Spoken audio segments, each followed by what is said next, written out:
रामकृष्ण हरी. नमो ज्ञानेश्वरा नमो ज्ञानेश्वरा. निवृत्ती उदारा सोपान देव. मुक्ताबाई नमो त्रिभुवनी पावली. आद्यत्र जननी देवाची.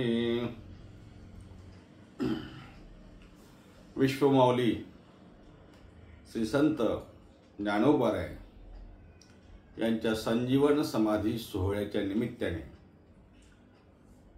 आजपासून आपण माऊली ज्ञानोबारायांच्या संबंधानं त्यांचं चरित्र वर्णन, त्यांचा महिमा थोडा वर्णन करण्याचा आपल्याला प्रयत्न करायचा आहे.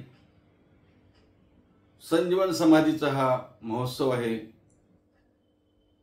अलंकापूर येथे, आळंदी येथे माऊली भक्तांचा, त्या ठिकाणी माऊली भक्तांची वारी, माऊली भक्त येणं सुरू झालेलं आहे. आपल्याकडूनही काहीतरी माऊलींची सेवा घडावी या उद्देशानं आपल्या संतांची अमृतवचने या चॅनलच्या माध्यमातून पुढचे काय 4-5 दिवस आपण माऊलींच्या चरित्राचं चिंतन करूयात. आणि त्या माध्यमातून आमुची ज्ञानराज माऊली ही प्रवचन मालिका आजपासून आपण सादर करीत आहोत. तर आमुची ज्ञानराज माऊली. माऊली ज्ञानोबारायांना नमन केलं, निवृत्तीनाथांना नमन करूया. निवृत्तीनाथांना, माऊली ज्ञानोबारायांना, सोपान काकांना, मुक्ताबाईंना या चारही भावंडांना नमन करून त्यांच्या संबंधानं थोडं चिंतन करण्याचा आपला हा प्रयत्न आहे. मागल्या वर्षी सुद्धा आपण माऊलींच्या संजीवन समाधीच्या निमित्तानं 8 दिवस चिंतन केलं होतं आणि प्रवचन मालिकेचं नाव होतं ज्ञानोबा माझा. यावर्षी सुद्धा आपल्याला चिंतन करायचं आहे आणि यावर्षी आपण प्रवचन मालिकेचं नाव आमुची ज्ञानराज माऊली असं ठेवलंय. खरं म्हणजे ज्ञानोबा माझा, माझा ज्ञानोबा माझा आहे ही भावना आणि आमुची ज्ञानराज माऊली अर्थ सारखाच आहे. तुमची आमची सर्वांची माऊली या विश्वामध्ये कोण असेल महाराज, तर ज्ञानोबा माऊलीच आपली माऊली आहे. ज्ञानराज माऊली हीच आपली माऊली आहे. सर्व संतांमध्ये ज्ञानेश्वर महाराजांकडे सर्वांचा बघण्याचा दृष्टिकोन माऊली हा झाला. आपल्याला माहिती आहे संप्रदायामध्ये माऊली म्हटलं की फक्त आळंदी निवासी, अलंकापूर निवासी श्री ज्ञानेश्वर महाराज आपल्याला दिसतात, नाही का? अशा या माऊली ज्ञानोबारायांचे चरित्र वर्णन करणं हे काय चरित्र 7 दिवसात, 8 दिवसात, 1 महिन्यात, 1 वर्षात वर्णन करता येईल काय? अगाध महिमा आहे माऊलींचा महाराज. काय वर्णन करावं त्यांचं? काय वाणवा न पुरे ही वाणी, मस्तक चरणी ठेवीतसी, मस्तक चरणी ठेवीतसी, मस्तक चरणी ठेवीतसी. माऊलींचं चरित्र वर्णन आपल्यासारख्या नि काय करावं महाराज? वाणी आपली पुरणार नाही, तिथपर्यंत पोचणार नाही. काय वाणवाता न पुरी ही वाणी, त्यापेक्षा मस्तक चरणी ठेवीतशी, माऊलींच्या चरणी नमन करू, माऊलींच्या चरणी नतमस्तक होऊ आणि चरित्र महिमा महात्म्य काय माऊली आपल्याकडून काय वर्णन करून घेतील तसं वर्णन करूया. मुळात या महाराष्ट्रामध्ये, या हिंदुस्थानामध्ये संत ज्ञानेश्वर महाराज माहिती नाही असा माणूस मिळणार नाही. आणि महाराष्ट्रामधल्या तर घराघरामध्ये असं कोणी मिळणार नाही महाराज ज्यांना माऊली माहिती नाही. आणि माऊली म्हणजे आमचे ज्ञानेश्वर महाराज आहे हे सांगावं लागेल असं नाही. तेव्हा माऊलींच्या बाबतीत थोडा विचार केला तर काय सांगावं? पवित्र ते कुळ, पावन तो देश, जेथे हरीचे दास जन्म घेती. माऊली ज्ञानोबा हे कशाला साक्षात विष्णूचा अवतार आहे आपल्याला माहिती आहे. आपण नंतर चिंतन करूया. पण असे माऊली आणि माऊलींचा जर थोडासा वंश परंपरेचा विचार केला, माऊलींच्या पूर्वासुरींचा विचार केला, माऊलींच्या पूर्वजांचा विचार केला तर थोडक्यात आपल्याला असं सांगता येईल, माऊलींचे पंजोबा माऊलींचे पंजोबा त्र्यंबक पंत. आणि हे त्र्यंबक पंत, या त्र्यंबक पंतांना गोरक्षनाथाचा अनुग्रह होता. त्र्यंबक पंत वगैरे हे सर्व तुम्हाला सांगू का, यादव राजांकडे, यादवगिरीच्या राजांकडे त्या ठिकाणी वतनदारी सांभाळत असत. त्यांच्या साम्राज्याखाली काम करत असत. त्र्यंबक पंत अत्यंत विश्वासू, प्रामाणिक आणि त्याचबरोबर आध्यात्मिक वृत्तीचे होते. आणि मग त्र्यंबक पंतांना 2 मुलं होती, एक गोविंद पंत आणि एक हरिहर पंत. यादवांच्याकडे विश्वासानं काम करत असताना हे जरी ब्राह्मण कुळामध्ये असले तरी यांचं शास्त्र तेज लपून नव्हतं महाराज. राजांनी यांचं शास्त्र तेज ओळखलं आणि आपल्याकडे यांना ठेवून घेतलं. वेळ प्रसंगी युद्धावर जाऊन युद्ध जिंकून आणण्याची जबाबदारी सुद्धा यांच्याकडे टाकायची. अशीच एकदा यांच्याकडे जबाबदारी टाकली गेली. गोविंद पंत, हरिहर पंत आणि त्र्यंबक पंत यांनी असं म्हणतात ते युद्ध जिंकलं सुद्धा, पण हरिहर पंतांना त्या युद्धामध्ये आपल्याला बलिदान द्यावं लागलं, शहीद व्हावं लागलं. एक गोष्ट लक्षात घ्या, ज्यावेळेला आम्ही वारकरी संप्रदायाचा इतिहास बघतो महाराज, तेव्हा हा इतिहासही महाराज बघत असताना आपण सूक्ष्मतेनं बघितलं पाहिजे. नुसतं टाळकुटी म्हणून चिडवून चालणार नाही हो. माऊली ज्ञानोबरांच्या घरामध्ये युद्ध करण्याची, युद्धाला सामोरे जाण्याची आणि जिंकून देण्याची, माऊलींचे आजोबा महाराज युद्ध करत होते. युद्ध काय सांगावं. तुकोबारायांच्या सुद्धा घरामध्ये जर बघितलं तर युद्ध करण्याची ताकद त्यांच्या हे पूर्वजांमध्ये होती. त्यांनी युद्ध केले. नाथ महाराज, शांतीब्रह्म एकनाथ महाराजांनी तर स्वतः युद्ध केलं हो. काय सांगायचं. म्हणून ते जे म्हणतात ना, महुमेनावणी आम्ही विष्णुदास कठीण वज्रास बेदूतैसी, याचा अर्थ असा आहे की सर्व बाबतीमध्ये, कुठल्याही बाबतीमध्ये हे संत कमी नसतात महाराज. म्हणून यांना कमी समजू नका, कमी लेखू नका. मी का सांगत होतो, हरिहर पंतांना युद्धामध्ये त्या ठिकाणी शहीद व्हावं लागलं. याचा परिणाम असा झाला, त्र्यंबक पंतांना अगोदरच विरक्त असलेले त्र्यंबक पंत आणखी विरक्त झाले आणि त्यांनी सरळ सरळ देवगिरीच्या यादवांकडे आपला राजीनामा सुपूर्द केला आणि सेवानिवृत्ती घेतली. नंतर गावी आले, आपेगावला आले. आपेगाव त्यांचं गाव. आपेगावला आले आणि फक्त भगवंताचं ध्यान करत होते महाराज. भगवंताचं नाम म्हणजे भगवंताचं ध्यान करता करता करता करता एके दिवशी गोरक्षनाथ महाराज परिक्रमा करत करता करता करता आपेगावला आले. आणि आले म्हणजे सहज आले असतील का हो, त्र्यंबकनाथांना भेटायला आले. नाथ महाराजांची, आपला माऊलींची जी ओवी आहे ना, श्री गुरु हा पैसा भेटेची का. श्री गुरु आले, त्र्यंबक पंतांना भेटले आणि त्र्यंबक पंतांना अनुग्रह दिला. गोरक्षनाथाचे अंकित हे त्र्यंबकनाथ आहेत महाराज. म्हणजे माऊली ज्ञानोबरांच्या घरामध्ये नाथ परंपरा ही त्यांच्या आजोबाच्या अगोदरपासून आहे. पुढे असं झालं की देवगिरींच्या यादवांनी मग गोविंद पंतांकडे ती कारभार दिला, सूत्र दिली, वतनदारी दिली. आणि गोविंद पंत सुद्धा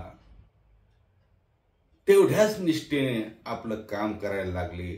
त्यासोबतच त्यांनी नुसतं तेवढंच काम नाही हो, त्यासोबत त्यांनी आपलं भगवत भक्ती, आपल्या वडिलांनी जी भगवत भक्ती केली, वडिलांनी जे आध्यात्मिक कार्य केलं ते वाढवण्याचा त्यांचा, आणि त्याच मार्गावर जाऊन भगवत भक्ती करायला लागले. असं करता करता महाराज त्या ठिकाणी बरीच वर्ष झाली, 30-40 वर्ष झाली. गोविंद पंतांच्या पत्नीचं नाव मीराबाई. गोविंद पंत आणि मीराबाई म्हणजे मीराबाईंचं माहेर पैठणच. आणि गोविंद पंतांचा मीराबाईचा विवाह झाला. अनेक वर्षापर्यंत त्या ठिकाणी अपत्य प्राप्ती नाही, पुत्र संतती नाही. गोविंद पंतांना थोडं दुःख झालं. असं म्हणतात गोविंद पंतांनी गायत्रीचं पुरच्चरण केलं. गोदावरीमध्ये उभं राहून पुरच्चरण 11 वर्ष 12 वर्ष त्या ठिकाणी त्यांनी गायत्री पुरच्चरण केलं. परिणाम असा झाला, आता त्या गायत्री पुरच्चरणातही असू शकतो किंवा जसं मी श्री गुरु आपैसा भेटेची गा तोही असू शकतो.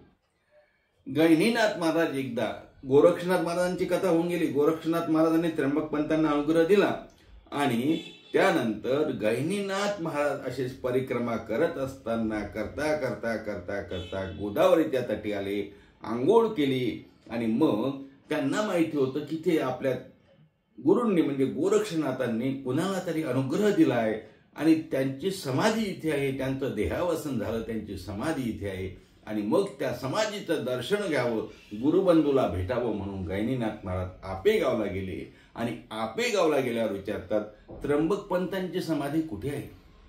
लोकांनी सांगितलं हे इथे आहे, त्र्यंबक पंतांची समाधी इथे आहे. गहिनीनाथांनी त्र्यंबक पंताच्या समाधीचं दर्शन घेतलं आणि तिथे विचारलं, का हो या त्र्यंबक पंतांचे कोणी इथे वंशज कोणी आहेत का? त्यांनी सांगितलं हे बाजूचंच घर. आणि मग त्या ठिकाणी गहिनीनाथ महाराज गेले आणि गहिनीनाथ महाराजांनी अलख निरंजन अशी आपली हाक मारली.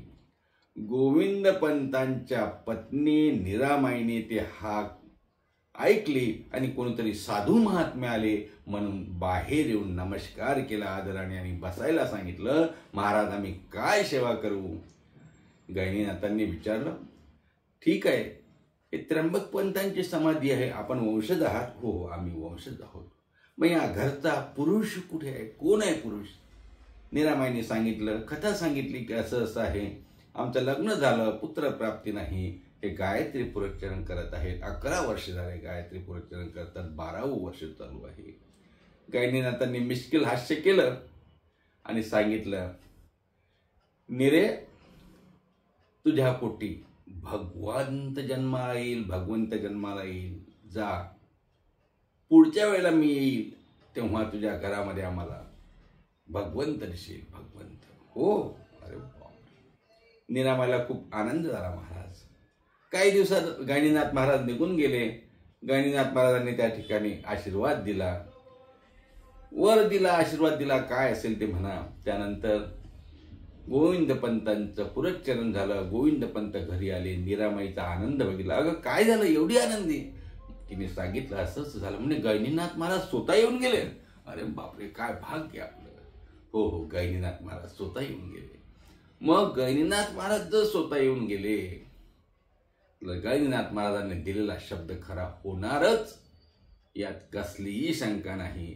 दोघंही त्या ठिकाणी निवांत झालेत महाराज की आता हा शब्द फळाला येणार, आपल्या पोटी पुत्र संतती होईल. झालं काही दिवसांनी त्या ठिकाणी गोविंद पंतांना मुलगा झाला महाराज. आणि मुलगा झाल्यानंतर मुलाचं नाव त्या ठिकाणी विठ्ठल असं नाव ठेवलं गेलं. आवडीनं विठ्ठल असं नाव ठेवलं गेलं, कारण विठ्ठल कृपेने पुत्र होईल असं त्या ठिकाणी वरदान गहिनीनाथ महाराजांनी दिलं होतं. 1 वर्षाने त्या ठिकाणी गहिनीनाथ महाराज आले. अंगणामध्ये मुलगा खेळताना दिसला आणि विचारलं, कोण आहे हा? सांगितलं असं असं आहे महाराज, मागल्या वर्षी आपण येऊन गेला होता, आपण आशीर्वाद दिला, हाच तो मुलगा. असं म्हणतात की अगोदर महाराजांचं नाव काहीतरी वेद मातेर असं ठेवलं होतं, म्हणजे गायत्री मातेच्या कृपेने झालेला मुलगा. पण गहिनीनाथांनी म्हटलं काय नाव आहे तुझं? म्हणे वेद माते. अरे हा मुलगा विठ्ठलाच्या कृपेने झाला आणि मी तुम्हाला सांगून गेलो होतं त्याचं नाव विठ्ठल ठेवायला पाहिजे, आणि म्हणून त्या ठिकाणी आवडीनं विठ्ठल असं नाव ठेवल्याचा सुद्धा अनेक ठिकाणी आपल्याला अशा प्रकारची कथा दिसून येते. आता ज्ञानेश्वर महाराजांच्या संबंधाने अनेक ठिकाणी अनेक कथा आल्याचं आपल्याला माहिती आहे. महिपती बुवांनी भक्ती विजय ग्रंथामध्ये कथा सांगितल्या. निळोबारायांच्या अभंगामध्ये सुद्धा काही प्रकारांमध्ये आपल्याला त्या कथा दिसतात, आणि नामदेव महाराजांच्या अभंगामध्ये सुद्धा कथा आपल्याला दिसतात. नामदेव महाराजांच्या अभंगातल्या कथा हे ज्ञानेश्वर महाराज समकालीन असल्यामुळे बहुतेक आपण सांप्रदायिक लोक त्या अभंगाचा आधार घेऊन कथा सांगतोय, नाही का? आपण तेच करूया. नामदेवरायांची नामदेवरायांच्या ज्या अभंगामध्ये ज्ञानेश्वर महाराजांचं चरित्र आलं त्या चरित्राचा विचार करू.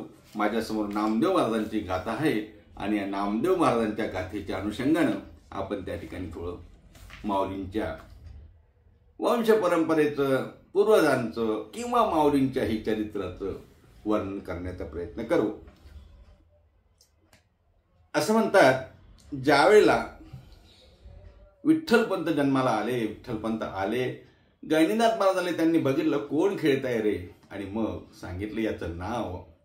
काही ठिकाणी विठ्ठल नाव ठेवल्याचा उल्लेख आहे, काही ठिकाणी वेद मातेचे नाव ठेवल्याचा उल्लेख आहे, पण नंतर मात्र त्यांना संप्रदायामध्ये विठ्ठल नावानेच त्यांचा गौरव किंवा विठ्ठल नावाचाच लोकांना विठ्ठलपंत हेच नाव माहिती आहे. नामदेवराय स्वतः वर्णन करताना म्हणतात, त्यामुळे आपल्याला काही शंका घेण्याचं कारण नाही. नामदेवराय म्हणतात, विठ्ठल आवडी ठेवी येले नाम, निराईस प्रेम गैनीनाथी, निराईस प्रेम गैनीनाथी, निराईस प्रेम गैनीनाथी. विठ्ठल आवडी ठेविले नाम, आवडीनं नाव ठेवलं विठ्ठल, कारण गैनीनाथांनी विठ्ठल कृपेने मूल होईल असं सांगितलं, असं निराईला सांगितलं होतं. अशा प्रकारे विठ्ठलपंतांचा त्या ठिकाणी जन्म झाला. विठ्ठलपंत गोविंदपंत आणि निराईच्या पोटी विठ्ठलपंत जन्माला आले. ज्या विठ्ठलपंतांच्या पोटी पुढे निवृत्ती ज्ञानदेव सोपान मुक्ताबाई जन्माला आले, अशा विठ्ठलपंतांचा जन्म झाला. विठ्ठलपंताचा व्रतबंध झाला, उपनयन विधी झाला, मुंज झाली, आणि मुंज झाल्यानंतर त्यांना ओंकाराचा मंत्र वगैरे जे काही असेल ब्राह्मणांच्याकडे जे जे विधी शिकवले जातात महाराज, वेद मंत्र शास्त्र पुराण हे शिकवण्यात येत होतं. कारण गोविंदपंत सुद्धा आध्यात्मिक शास्त्र वेदाचे पुरस्कर्ते महाराज. तेव्हा केले वेद पठन काव्य आणि व्याकरण. कोणी विठ्ठलपंतांनी वेद पठन सुरू केलं, व्याकरण काव्य शास्त्र वक्तेपणा सर्व यामध्ये ते निपुण झाले. आणि नंतर मग आता थोडं शिक्षण झालं की काय करायचं, एक तर लग्न करायचं किंवा तीर्थयात्रेला जायचं, असं पूर्वीच्या काळी होतं.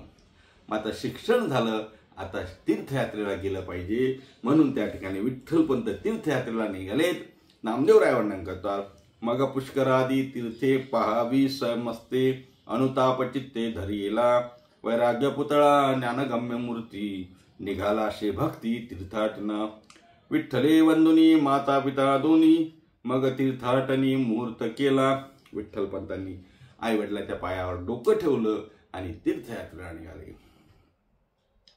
नामदेवराय त्यांचं वर्णन करताना असं म्हणतात महाराज, वैराग्य पुतळा ज्ञानगम्य मूर्ती. वैराग्याचे पुतळा असलेले विठ्ठलपंत, ज्ञानगम्य मूर्ती असलेले विठ्ठलपंत तीर्थाटनाला निघाले, तीर्थयात्रेला निघाले. आणि मग कुठे कुठे गेले महाराज? आला द्वारावती पाहिली कृष्णमूर्ती, जे मोक्ष विश्रांती मुमुक्षुची. द्वारावतीला गेले, द्वारावतीला म्हणजे द्वारकेला गेले. द्वारकेला गेल्यानंतर जिथे मच्छावतार भगवंताने गेला, शंकोद्भवर घेतला, देव मुक्ती माहेर पंथी गजे तिथे गेले. तेथून पिंडारकाला गेले, मंगळहडीहून द्वारका पाहिली. सुदामा ब्राह्मणाची नगरी म्हणजे सुदामा नगरी म्हणजे हल्लीचं पोरबंदर, इथे गेले, सुदामा नगरीचं दर्शन घेतलं. त्यानंतर मंडपाकार शोभेतो माधव रुक्मिणी विवाह झाला जेथे.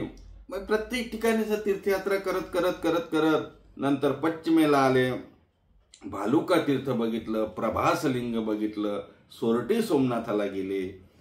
त्यानंतर जिथे कालयवनाचं उभाय अशी मुचकुंदादी गुंफा बघितली, धवलपुरीला गेले. असे सर्व तीर्थ करता करता करता करता मग महाराष्ट्रातल्या आपल्या 3.5 पीठापैकी अर्धपीठ असलेल्या सप्तशृंगीला आले. सप्तशृंगीला आले. महाराज वर्णन करतात, मार्गीची तीर्थे करुणी समजते, आला शक्ती जेते सप्तशृंगा, अरुणावरणा प्राच्य गोदावरी, ते कपाळेश्वरी पूजा केली.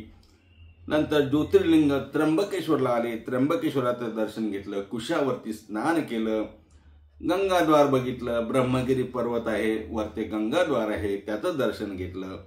नंतर भीमाशंकरला आले, भीमाशंकरला येऊन आनंद झाला. मग भीमाशंकरी आनंदला देखून या भीमा आठवे पंढरी विठ्ठलांतरी पांडुरंग. आणि भीमाशंकरला आले, भीमा बघितली, पांडुरंगाची आठवण झाली.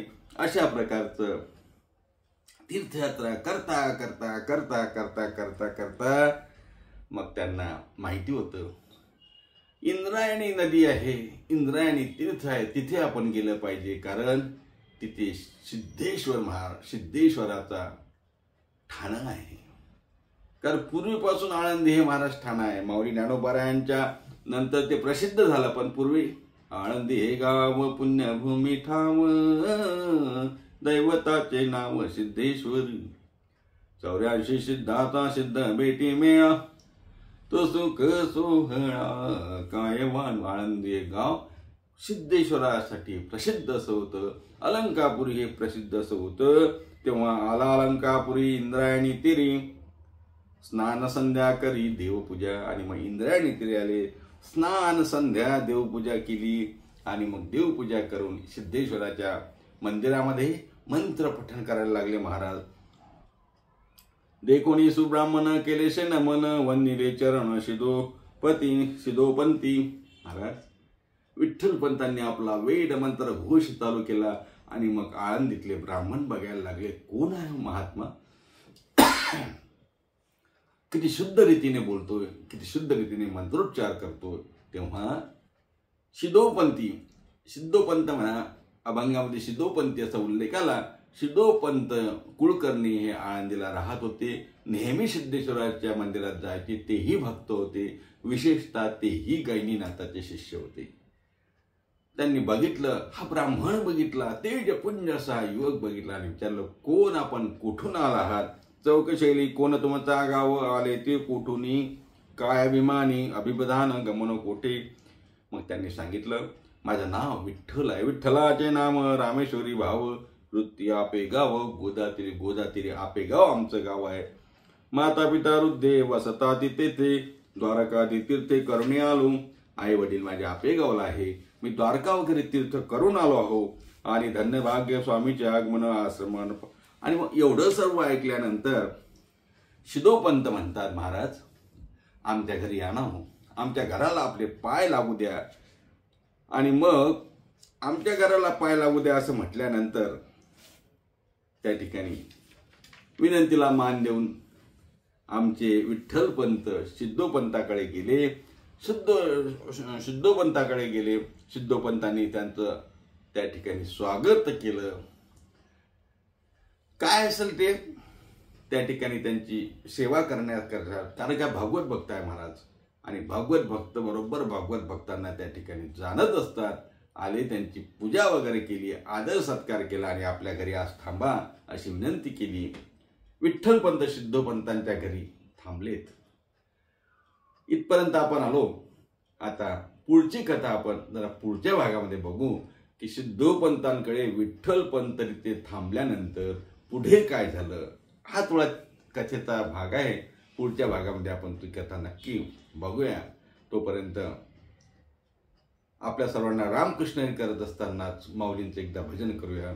श्री ज्ञानदेव श्री तुकाराम, श्री ज्ञानदेव श्री तुकाराम, श्री ज्ञानदेव श्री तुकाराम, श्री ज्ञानदेव श्री तुकाराम, श्री ज्ञानदेव श्री तुकाराम, श्री ज्ञानदेव श्री तुकाराम, श्री ज्ञानदेव श्री तुकाराम, श्री ज्ञानदेव श्री तुकाराम. पुंडलिक वरधर विठ्ठल श्री ज्ञानदेव तुकाराम, दत्तात्रय जनार्दन श्री गणाच, श्री माऊली ज्ञानेश्वर महाराज की जय. जगद्गुरु तुकाराम महाराज की जय. शांती ब्रह्म श्री संत एकनाथ महाराज की जय.